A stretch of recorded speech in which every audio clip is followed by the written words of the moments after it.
41 ದಿನ ಧ್ಯಾನ ಮಾಡ್ತಾರಲ್ರಿ, ಎಲ್ಲಿ ಮಂಡಲ ಧ್ಯಾನ ಮಾಡ್ತಾರಲ್ಲ ಅಲ್ಲೊಂದು ಬಹಳ ಅದ್ಭುತ ಶಕ್ತಿ ಇರ್ತದೆ. ನನಗೆ ಈ ಸ್ಥಳದಲ್ಲಿ ಕುಂತಾಗ ಅಂದರೆ ಪತ್ರಿಜಿ ಸರ್ ಯಾವಾಗೂ ಹೇಳ್ತಾ ಇದ್ರು, ಸಾಮೂಹಿಕ ಧ್ಯಾನ ಮಾಡಬೇಕು. ಅಂದರೆ ಸಾಮೂಹಿಕದಲ್ಲಿ ಧ್ಯಾನ ಮಾಡಿದ್ರೆ ಶಕ್ತಿ ಭಾಳ ಇರ್ತದೆ. ಅಲ್ಲೆಲ್ಲ ಪಿರಾಮಿಡ್ ಒಳಗೆ ಧ್ಯಾನ ಮಾಡಬೇಕು, ಪ್ರಕೃತಿ ಮಧ್ಯೆ ಧ್ಯಾನ ಮಾಡಬೇಕು, ಹುಣ್ಣಿಮೆ ಧ್ಯಾನ ಮಾಡಬೇಕು, ಸಂಗೀತ ಧ್ಯಾನ ಮಾಡ್ಬೇಕಂತ ಹೇಳಿ ಪತ್ರಿಜಿ ಅವ್ರ 5 ಕಾನ್ಸೆಪ್ಟ್. ಸೊ ಇಲ್ಲಿ ನೀವು ಕಳೆದ ಒಂದು ವರ್ಷದಿಂದ 360 ದಿವಸ ಅಂತ ಹೇಳ್ತಾ ಇದ್ರು, ಇದನ್ನೇ ನೋಡ್ಬೇಕಾದ್ರೆ ಬಹಳ ಖುಷಿ ಆಯಿತು. ಆ ಕಲೆಕ್ಟಿವ್ ಎನರ್ಜೀಸ್ ಅಂತ ಕರಿತೀವಿ ನಾವಿಲ್ಲಿ.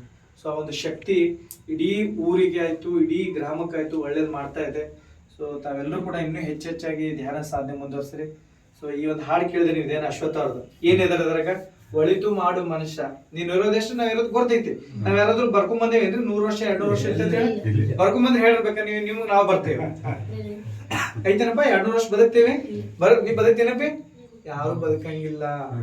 ಸೊ ಅವ್ರು ಹೇಳಿದ್ರು ಉಸಿರು ನಿಂತ್ರ ಮುಗಿತ್ ನಿನಗ ಒಂದ್ ಕ್ಷಣ ಈ ನನ್ನ ಇಟ್ಕೊಂಗಿಲ್ಲ ಸತ್ಯ ಅಂದ್ರೆ ಇಲ್ಲಿ ಮನ್ಯಾಗ ಹೊರಗೆ ಹಾಕ್ತಿರ ನನ್ನ ಹೆಣ ಅಂತಾರ, ಚಟ್ಟ ಕಟ್ತಾರ, ಮಣ್ಣಾಗೊಳ್ತಾರ, ಸುಡ್ತಾರ ನಮ್ಮನ್ನ ಅಂದ್ರ ನೋಡ್ರಿ ಆ ಹಾಡಿನೊಳಗ ಅರ್ಥ ಎಷ್ಟು ಮರ್ಮದ. ಉಸಿರ ಎಲ್ಲ ಯಾಕೆ ನಮ್ ಗುರುಗಳು ಉಸಿರಾಟನ ಕಡೆ ಗಮನಿಸ್ರಿ ಅಂತ ಅಂದ್ರು. ಬಟ್ ನಾವೆಲ್ಲ ಎಲ್ಲಿ ಗಮನಿಸ್ತಾ ಇದೀವಿ ಅಂದ್ರೆ ಬರೇ ನಮ್ಮ ಇಲ್ಲಿ ಗಮನಿಸ್ತಾ ಇದ್ದೇವೆ. ಇವತ್ತಿಂದ ನಮ್ಗೆ ಏನ್ ಗಮನ ಆಗ್ಬೇಕಂದ್ರೆ ಇದನ್ನ ಕಡಿಮೆ ಮಾಡಿ ಇಲ್ಲಿ ಜಾಸ್ತಿ ಮಾಡ್ಕೋಬೇಕು. ನಾವ್ ಅರ್ಥ ಆಗ್ತೈತಿ ನಿಮ್ಗೆಲ್ಲರಿಗೂ? ಏನ್ ಕಡಿಮೆ ಮಾಡ್ಬೇಕು? ಮಾತು ಕಡಿಮೆ ಮಾಡಿ ಎಲ್ಲಿ ಗಮನ ಕೊಡ್ಬೇಕು ನಾವು? ಉಸಿರಾಟ ಕಡೆ. ಉಸಿರಾಟ ಗಮನ ಕೊಟ್ರೆ ಏನೆಲ್ಲ ಸಿಗ್ತದ ನೀವ್ ಹೇಳಿದ್ರಿ ಇನ್ನೂ ಮಟ್ಟ. ಎಲ್ಲಾ ಮನ್ಯಾಗೆಲ್ಲ ಕಾಲ್ ನೋವು ಕಡಿಮೆ ಆಗ್ಯಾವ ಅಂತ ಹೇಳಿದ್ರಿ, ಊರಾಗೆಲ್ಲ ಚಲೋ ಆಗೈತೆ ಅಂತ ಹೇಳ್ತೀರಿ. ಅಂದ್ರ ಈ ಧ್ಯಾನದಂತ ಅದ್ಭುತ ಶಕ್ತಿ ಐತಿ. ತಾವೆಲ್ಲರೂ ಸಂತ ಪರಂಪರೆಯಿಂದ ಬಂದಿದ್ದೀರಿ, ಬಹಳ ಖುಷಿ ಆಗ್ತದ. ಯಾಕಂದ್ರ ಜ್ಞಾನ ಮಾರ್ಗದ ಭಕ್ತಿ ಮಾರ್ಗ ಅಂತ ಇದೆ, ನಮ್ದು ಧ್ಯಾನ ಮಾರ್ಗ ಇದೆ. ಯಾಕಂದ್ರೆ ಇಲ್ಲಿ ಯಾವ್ದು ಪೂಜೆ ನೇಮ ಇಷ್ಟೆಲ್ಲರೂ ಯಾವ್ದು ಜಗತ್ನಾಗ ಎಲ್ಲರೂ ಐತಿ ಹೇಳಿ ನೋಡೋಣ. ಎಲ್ಲಿ ಬೇಕಾದ್ರೆ ಇಲ್ಲಿ ಬೇಕಾದ್ರೆ ಇಲ್ಲಿ ಕೊಡ್ಬೋದು, ತಳ ಬೇಕಾದ್ರೆ ಮನ್ಯಾಗ ಕೊಡ್ಬೋದು, ಹೋಗಿ ನಾವು ಯಾವ್ದು ಗುಡಿಯಾಗ ಬಿರಪ್ಪನ ಗುಡಿಯಾಗ ಕೊಡ್ಬೋದು. ಅಂದ್ರೆ ಈ ಧ್ಯಾನ ಬಹಳ ತುಂಬಾ ಸರಳ ಇದ್ದಾರೆ. ನೀವೆಲ್ಲರೂ ಹೇಳಿದಂತ ಅನುಭವಗಳು ಮತ್ತೆ ವಿಶೇಷವಾಗಿ ಹನುಮಂತನ ಸೇವೆ ಮತ್ತೆ ಎಲ್ಲ ಊರಿನ ಸೇವೆ ಬಹಳ ದೊಡ್ಡದಿದೆ. ನೀವು ಇನ್ನೂ ನಿರಂತರವಾಗಿ ಕೊಡ್ಲಾಡ್ ಗ್ರಾಮದ ಬಂಧುಗಳು ನಿಮ್ದು ಇವತ್ತಿಂದ ಏನ್ ಕೆಲಸ ಅಂದ್ರೆ ನೀವೇನ್ ಕಲ್ತ ಅನುಭವಿಸಿದಿರಿ ಇದನ್ನ 4 ಮಂದಿಗೆ ಹೇಳ್ಬೇಕು.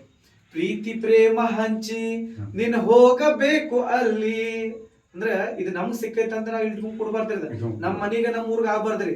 ನಮ್ ಗುರುಗಳು 17 ಕೊಟ್ಟಿದ್ದಾರೆ. 2010 ಗೋಕಾಕ್ ಬಂದಾಗ ನಂಗೆ ಹೇಳಿದ್ರು 17 ನೀನ್ ಏನ್ ಮಾಡ್ಬೇಕಪ್ಪ ಅಂತಂದ್ರೆ ಹಳ್ಳಿಗೆ ಹೋಗಿ ಪ್ರಚಾರ ಮಾಡಂತ ಹೇಳಿದ್ರು.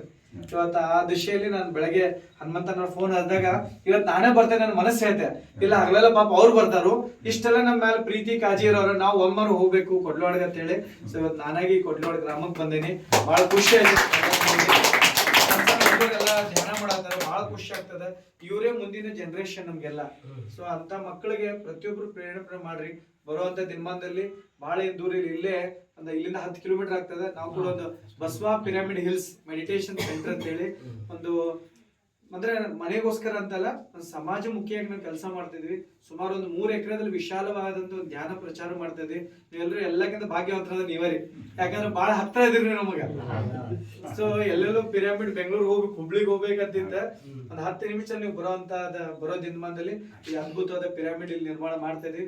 ತಮ್ಮೆಲ್ಲರೂ ಸಹಾಯ ಸಹಕಾರ ಬೇಕಾ. ನಾನ್ ನಿಮ್ಗೆ ಏನು ನಾವು ಗುರುಗಳ್ರಿ, ನಾವು ಜೋಳಿಗೆ ತಗೊಂಡ್ಬಂದೇವೆ, ನಮ್ಗೆ ಏನು ನಿಮ್ಗೆ ರೊಕ್ಕದಿಗೆ ಕೇಳತ್ತಿಲ್ಲ. ನೀವ್ ಈ ಪಿರಾಮಿಡ್ ಆದ್ಮೇಲೆ ನೀವೆಲ್ಲರೂ ಬರ್ಬೇಕಲ್ಲ. ಹುಣ್ಣಿಮೆ ಕಾರ್ಯಕ್ರಮ, ಅಮಾಸೆ ಕಾರ್ಯಕ್ರಮ ಅಥವಾ ಏನಾದ್ರು ಕಾರ್ಯಕ್ರಮಗಳು ಬೇರೆ ಬೇರೆ ಮಾಸ್ಟರ್ಸ್ಗಳು ಬಂದ್ರೆ ಏನಾಗ್ತದ ಅಲ್ಲಿ ಬಂದ್ ತಾವೆಲ್ಲರೂ ಕೂಡ ಭಾಗಿಯಾಗಿ ಮತ್ತೆ ಒಂದೇ ಹೇಳಿದಲ್ಲ, ಇವತ್ತಿಂದ ನಿಮ್ ಕೆಲಸ ಏನಪ್ಪಾ ಅಂದ್ರೆ ಇದು ಕಡಿಮೆ ಮಾಡಿ ಎಲ್ಲಿ ಗಮನಿಸ್ಕೊಳ್ಬೇಕು ಜಾಸ್ತಿ ಮಾತ್ ಕಡಿಮೆ ಆಗ್ಬೇಕು. ಎಲ್ಲಿ ಗಮನ ಇರ್ಬೇಕು ನೋಡ್ರಿ, ಇಲ್ಲೇ ಐತಿ. ಇಲ್ಲಿಂದ ಇಲ್ಲಿ ಹೋಗ್ಬೇಕು ಎಷ್ಟೇ ನಾವು. ಇಲ್ಲಿಂದ ಇಲ್ಲಿ ಹೋದ್ರೆ ಇಲ್ಲಿ ಎನ್ಲೈಟ್ಮೆಂಟ್ ಆಗ್ತೈತಿ. ಕರೆಕ್ಟಾ? ನೋಡ್ರಿ ಎಷ್ಟು ಸಿಂಪಲ್ ಅದ. ಇದನ್ನ ಬಂದ್ ಮಾಡಿ ಇಲ್ಲಿ ಗಮನಿಸ್ರಿ ಇದ ಜ್ಞಾನೋದಯ ಆಗ್ತದ ಅಂತ ಹೇಳ್ತಾ ನನಗೆ ಇವತ್ತೊಂದು ಅವಕಾಶ ಮಾಡಿಕೊಟ್ಟ ಈ ಒಂದು ಗ್ರಾಮಕ್ಕೆ ಬಂದಕ್ಕೆ ಬಹಳ ಖುಷಿ ಆಗ್ತದೆ. ತಾವೆಲ್ಲರೂ ಕೂಡ ಇನ್ನೂ ಹೆಚ್ಚಾಗಿ ತಾಯಂದ್ರ ಇದ್ರಿ, ಸಣ್ಣ ಮಕ್ಳು ಇದಾರೆ, ನಿಮ್ ಕೆಲಸ ಬಹಳ ಇದಪ್ಪ ನೀವೆಲ್ಲರೂ ಕೂಡ. ಯಾಕಂದ್ರೆ ಇವತ್ತೊಬ್ಬ ಜೈಲ್ ಹೋದಂತ ಕೈದಿ ಪರಿವರ್ತನೆ ಆಗಿ ಧ್ಯಾನ ಹೇಳ್ಕೊಡತ್ತಾರ್ರಿ.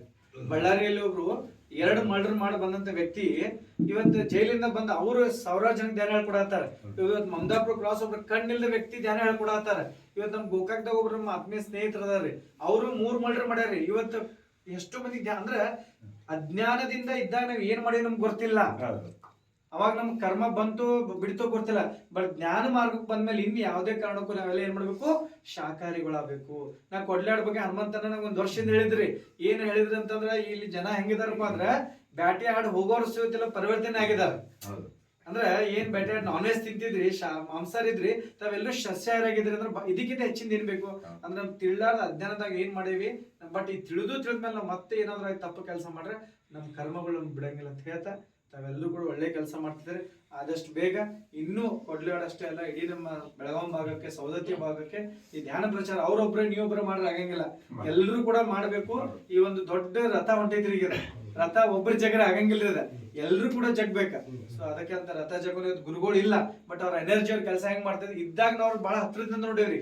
ಬಟ್ ಇವತ್ತು ಅವ್ರು ಇಲ್ಲ, ಅವ್ರು ಇಲ್ಲೂ ಕೂಡ ಇಷ್ಟು ಎನರ್ಜಿ ಮಾಡ್ತಾ ಇದೆ ಅಂತಂದ್ರೆ ಈ ಶಕ್ತಿ ಬಹಳ ಇದೆ ಧ್ಯಾನದಲ್ಲಿ. ತಾವೆಲ್ಲರೂ ಕೂಡ ಮಾಡ್ರಿ, ತಾವೆಲ್ಲರೂ ಕೂಡ ಇನ್ನೂ ಹೆಚ್ಚು ಪ್ರಚಾರ ಮಾಡೋಣ ಅಂತ ಹೇಳ್ತಾ ನನ್ನ ಮಾತುಗಳು ವಿರಾಮ ಮಾಡ್ತಾ ನಮ್ಮೆಲ್ಲರಿಗೂ ಒಳ್ಳೇದಾಗ್ಲಿ. ಧನ್ಯವಾದಗಳು.